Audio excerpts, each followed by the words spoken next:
You are listening to the We Are West Ham podcast with me, Will Pugh, Tom Edwards, and James Jones. Right, who was it last week who said the wheels were falling off? Absolute clown, whoever it was. But anyway, we need to get tonight's show done nice and quickly because I need to finish off my Russian visa application ahead of the 2022 Champions League final in St. Petersburg, where West Ham are definitely going to be playing. I've done the We're All Going on a European tour as an intro before. I did want to do it again, but not tonight because I like to stay original here on the We Are West Ham podcast. Lads, Will Pugh, Tom Edwards, James Jones, the trio back together for another week. Real Madrid, Roma and Bayern Munich I'd like in the group stage.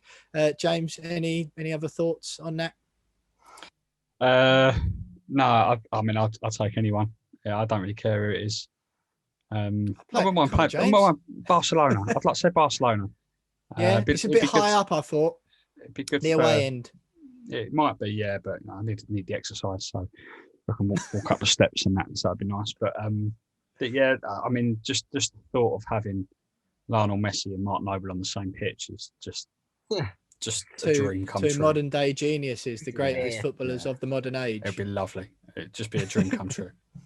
Don't you think it is actually quite funny that Mark Noble and Lionel Messi are the same age? Yeah, and same ability. I will point that out. Same ability in their own right.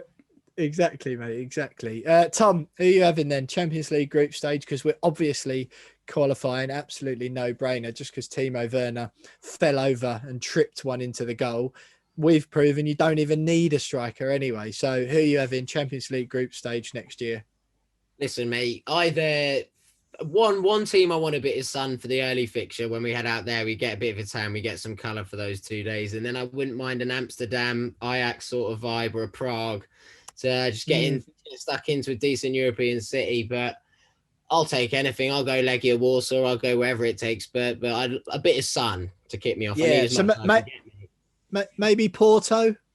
Yeah, we'll have it. Yeah, sure. Valencia would be pretty good. I don't know how they're getting on in La Liga at the moment, but all right, Tom's saying anywhere in Spain and Portugal. I don't mind that. That's not too bad at all. I like the idea of Roma, that Olympic Stadium. I don't like the idea of getting knives, bottles, cans thrown at you and the mafia-controlled police like shepherding you into ambushes left, right and centre. I don't like that idea at all, but the Olympic Stadium's quite iconic, isn't it? A few like decent. I remember Man United playing Roma away a lot. I think that'd make for a nice one. I was a bit torn with the German one. I did think Dortmund at first, but I think their atmosphere is pretty good in it. And you think Bayern Munich, similar to what James is saying, watch Craig Dawson have Robert Lewandowski in his pocket for 90 minutes at Bayern Munich away would be quite something to behold, wouldn't it? But lads, look, enough of that. We'll sort out our planning later. I'll do the visas for the three of us. Jonesy, you can sort out the transport, because I know that if it was left to Tom, we'd all be riding there on 3 push bikes, and I'm not going all the way to St. Petersburg on a little tandem bike with one of them sidecars on it with Tom in it. But Jonesy, how are you? Brilliant win against Sheffield United. Thoroughly professional performance. They weren't much of opposition, which was lovely to see. Travelling Blade last week was definitely right, wasn't he, about Sheffield United not very, very good. We'll do it in more detail after the housekeeping in a bit, but how are you? What did you make of it all? On top of the world, mate. Last season we lose that. I know it feels like we say it every week, but it's those little fixtures against difficult opposition. Do you remember when we used to be in a position where we go, right, win that and we can go 7th? Like, how good would that be? And then we end up losing it. I don't even remember that. Right. I think 3 times this season we've had the opportunity to go 4th if we win, and every time we've done it. West Ham of old would never have won those games. The pressure would have been too much. So yeah, I'm absolutely buzzing. I've got a question for you, mate, actually, and I'm sure we'll go into this a little bit more. But I just want you to rate out of 10 your thoughts on Saeed Benrahma's performance off the bench on Monday night, because his performance off the bench last week in the FA Cup against Old Trafford had you spitting feathers. You were livid, and he was the only one trying to create something. It wasn't his best performance. He's come off the bench against Sheffield United. We're 2-0 up, nothing really to play for. We've got the 3 points already in the bag, and he's turned up. He's got an assist. He's arguably the best player on that pitch for that final 6.5 minutes that he played. I just want you to I'm just really interested to know how you felt about his performance, because I know you're not his biggest fan. No, I was just glad to see him save his West Ham career, mate, because it was on a knife edge after Old Trafford, as you mentioned there. But yeah, Sheffield United players had all given up. They didn't even want to defend for the 85 minutes before. But no, it was nice to see him do a couple of little step overs in the box and play it to our right back while Sheffield United just stared and watched him smash it in the bottom left corner. But no, I think it was John Goodman on Twitter this week who replied. I did get a little bit of a couple of kickbacks on the Benrahma points, and I did say at the time that the worst part of my personality comes out when we do podcasts straight after a game. It's never good, certainly for me. It never makes me come off well. Yeah, I think it was John Goodman who said I was harsh on Benrahma, and maybe I was, maybe I wasn't, but there's a reason that that Moyes left him on the bench to start with, didn't we? I thought Manuel Lanzini performed admirably in his place. I thought everyone played really well. Jesse Lingard was fantastic, made up for there was a bit of concern, wasn't there, at Fulham? You thought, was it just a flash in the pan? But he was absolutely outstanding again. I thought all in all, exactly what you said, James. I think the difference is there's a temptation for people to go, Sheffield United were no good. But no, I thought it doesn't matter. You can only beat what's in front of you. They weren't bad, to be fair. I thought they looked good at times. They weren't the worst team you played this season. If they didn't have David McGoldrick up front, perhaps it might have been a different story. Yeah. But Tom, look, before we do all that in a bit more detail in a minute, how are you? How's things? Yeah, all good, mate, as always. Yeah, coming off a win, it's a lovely feeling. And like what you both said, I just think seeing a West Ham team lose a game and actually bounce back and deliver a performance which is up to scratch and shows that we're here to stay, and that was the blip, and we're not going to go through a lull. Maybe we will this season. I'm sure there'll be a period where we do lose 2 or 3 on the bounce, and maybe that's coming up. We've got tough fixtures, but I think the mentality shown throughout the season has been that they're willing to step up, and the standards are very high. And don't know how true this is, and it was Karen on comms who said it, but the fact that when we lost that cup game, that Noble came in and demanded that we got Europe this season and made a big plea to the players that now we're out this cup, we've got to go out there and get Europe. And I hope that is the mentality, because that's what we're seeing on the pitch. So even little things like that give me hope. So yeah, it's a good day, good week, and I'm happy to be doing this, mate. Absolutely, mate. Yeah, Declan Rice's interview after the game was absolutely lovely as well. Just heartwarming stuff. Fell in love with him just that little bit more. But yeah, like you said, Tom, it's that mentality he was talking about, which I liked. But look, I'll throw to you first, because I didn't like James calling me out there with that sarcastic question about Saeed Benrahma. Therefore, you can go first this week, mate. Sheffield United, like I said, Travelling Blade was right last week. James is saying they played all right. I didn't think they were much opposition for us at all. It's easy to say it was an almost perfect performance by West Ham, but a clean sheet, 3 goals, it was pretty outstanding, I thought. What were your thoughts? Yeah, exactly that, and particularly so. Yet again, I had my pre-match meltdown when I saw the team come out. I was giving it the and post-match, by the way, and post-match, general nightmare. Both come, and then they won't last until the morning when I'm sober. But no, I saw before the game. I looked at that and I thought it just screams how stupid are we, and how much they're trying to mug the fans off with the whole Antonio thing by keeping it under wraps and not saying anything, and just going into games without a striker and not knowing why. I thought it was all stupid, but Moyes got it absolutely spot on. Like the way he got that front 3 and 4 to play was pretty special. I think Lingard was superb, best player on the pitch for the 80-odd minutes he was on. He was giving us all sorts up there. Bowen as well. It just worked really well when we came through a period, like Jonesy said. I think they're a decent side, and we got through a bit of a sticky period where they put a bit of pressure on and we sort of worn it, and then we showed our quality and came through. So I thought a lot of positives, including Ben Johnson, who probably doesn't get the recognition he deserves for how young and how good he's been for us playing out position. I don't think he's played right back once in his whole West Ham career. So like, he's improving it, and each game he plays, he's improving. I think it's another huge positive, and just a win's a win, and we came through it and we looked brilliant. Don't you find it's one of those funny things, though? You say he's not getting the respect he deserves. At the moment, there's about 10,000 people every day on Twitter going, he's not getting the respect he deserves. It's like, well, just say it then. Just give him some respect, which is exactly what everyone's doing at the moment. James, just want to read this out quickly. Just shortly before kickoff, after the team was announced. Odd team. Antonio thing is a disgrace. Club too scared to admit he's got a proper injury because they know they've pulled our pants down by not getting a replacement. Suicidal window yet again. Ben Rama should never be dropped against a team who will sit deep. Oh well, Koyi. And before I tell you who that was from, shortly after the end of the game, Tom's got a big grin on his face already. Big win, that superb again from Moyes. Not the first time I've looked at a team Moyes has picked this season and be confused, but yet again he's got it to work. And again for a response to a loss, quality. Love it, West Ham. Get in, class today, absolutely class. The boy Ben Rama's a joke. The ability he has is crazy. Fredericks, what a finish. Johnson, Dawson, Lingard, Diop, Cresswell, all of them. Love it, lads. Get so far in, it's a joke. Viva Voice Mondays. That was just, they were 3 tweets in a row of the ramblings of Thomas Edwards. So as much as I want your detailed breakdown of the game, do you think we should stage an intervention for Tom? No, I'm here for his little ramblings. I actually quite look forward to his little Twitter ramblings on before and after a game, negative or positive. You know, I'm here for all of it. So keep it up, mate. I particularly enjoyed the post match.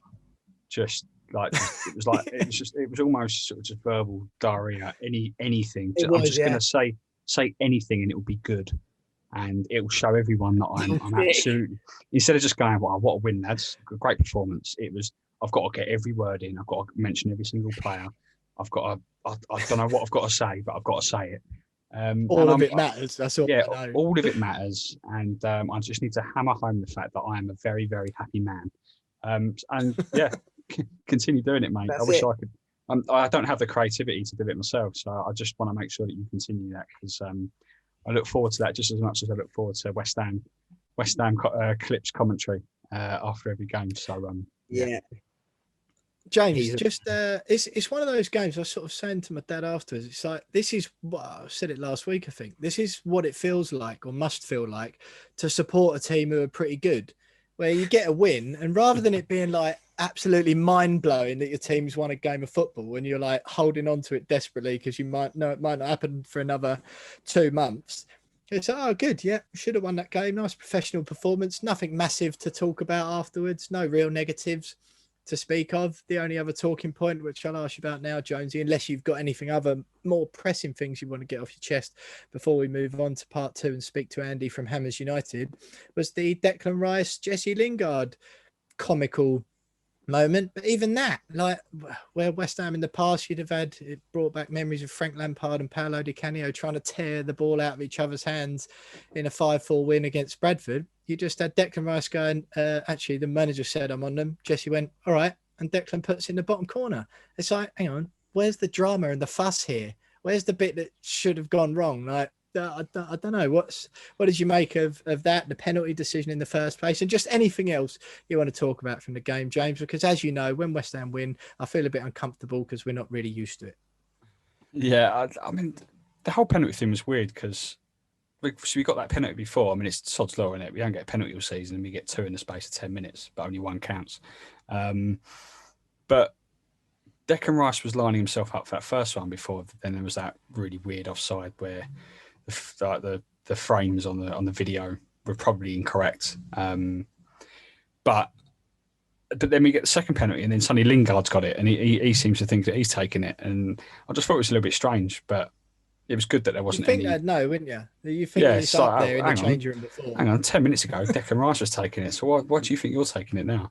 But yeah, no, it was good that he kind of backed down. I mean, yeah, go on in, you can have it. To be fair, I was very worried when Declan Rice even just had the ball in his hand for the first one, let alone the second. But yeah, what a penalty! Really, really good penalty. So yeah, it's other than that, I think as Tom said, just a really, really good performance all round. Good to see us, every single player on the pitch. I thought Bowen did well up front. Obviously, Moyes was very, very complimentary of him after. In particular, I thought Bowen did very, very well up front. And he's played in that position before, hasn't he? I don't know why we didn't think of him before when he was at Hull. We didn't think, maybe the reason why I didn't buy a striker was because Jarrod Bowen could play there. Maybe it was a master stroke after all, but But yeah, good performance. Jesse Lingard was on one, as always. Craig Dawson was a rock at the back, as always. I mean, can I keep going? Tom, you're better at this. Who else is... It's true, though. You had to, mate. When it starts coming, you realise, he was good. He's yeah. all right. Yeah, I'll tell you what, I think Fabianski pulled off a couple of worldies as well, which kept us in it. Yeah. Particularly that one up that it kind of ricocheted off Ben Johnson, and he saw it late. Saved us really, because if they scored out, they're back in it. Because I think it was either 1-0 or 2-0 then. So yeah, match saving saves from Fabianski, all round good performance. Great to see Said Benrahma come off the bench, and put in a world class showing off the bench, like he did last week at Old Trafford. Bagged his fifth assist of the season. So yeah, good to see him come off the bench. Lanzini as well on his birthday. Can't believe he's still only 28, by the way. Lanzini. I thought he was older than that. It seems like he's been around for about 20 years. Bless him. But good performance. 3 points. Happy days. He peaked when he was about 21, though, didn't he? But yeah, no, exactly that, mate. That was the time. You got any talking points? We've got Andy on in a couple of minutes. I'll just leave it to you, really. Anything? Any other words you want to spit out in no real coherent fashion? I typed most of them out last night, mate. I may as well. You've run out. Yeah, exactly. I'm out. But the one thing is on the penalty. I thought we haven't had a pen since June. Lingard probably wasn't there when they picked the taker. He's done a lot of work to win it.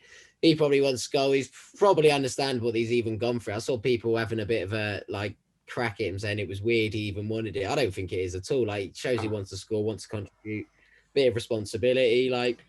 Just a misunderstanding. He won the pen, didn't he? Yeah. Yeah, exactly. I thought it was a good sign, if anything. I was obviously, when Rice is nicking it off, and I'm thinking, he's never taken one in his career. What's going to happen? It put more pressure on it, didn't it? Yeah, exactly. And fair play to him. That was a sign of bollocks. He had a character to do it and take it off Lingard. He could very easily have caved in, but that's clearly why he's captain at such a young age.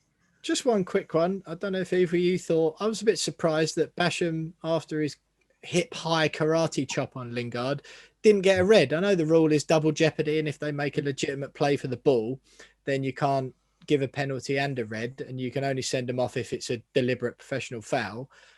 I think it was stretching a little bit, wouldn't you say, to say that he was definitely going for the ball? He took him out. Louise got sent off for accidentally clipping a bloke who literally couldn't score with that. Was the Wolves one, you mean? Yeah, and Basham wasn't not an accident, but yeah, I know what you mean. But do you know what I mean? It's a less cynical foul. It's a less cynical foul than that, and he's gone off. And Bednarek, wasn't it, in the same weekend or same week for Southampton? Very similar one to Louise, and they both saw red. So it's a bit of a joke, that whole rule, because how do you even interpret that as a ref? So it's just another football oversight they need to probably correct. To be honest, mate, I mean, I've just hang on, no, sorry, I have got your tweet, don't worry. This is another one, James, in between all the other rambles. Tom Edwards again, Tom_Edwards on Twitter if anyone wants to follow him. Football rules really are in tatters. Louise gets a red for accidentally clipping the heels of a bloke who had no hope of scoring with his next touch, and Basham stays on for cleaning out Lingard in a one-on-one. Jesus wept. I was absolutely here for that last week. So yeah, follow Tom Tom_Edwards, and he does the O in his name as a 0 if you want to get some of that goodness in your life. But lads, look,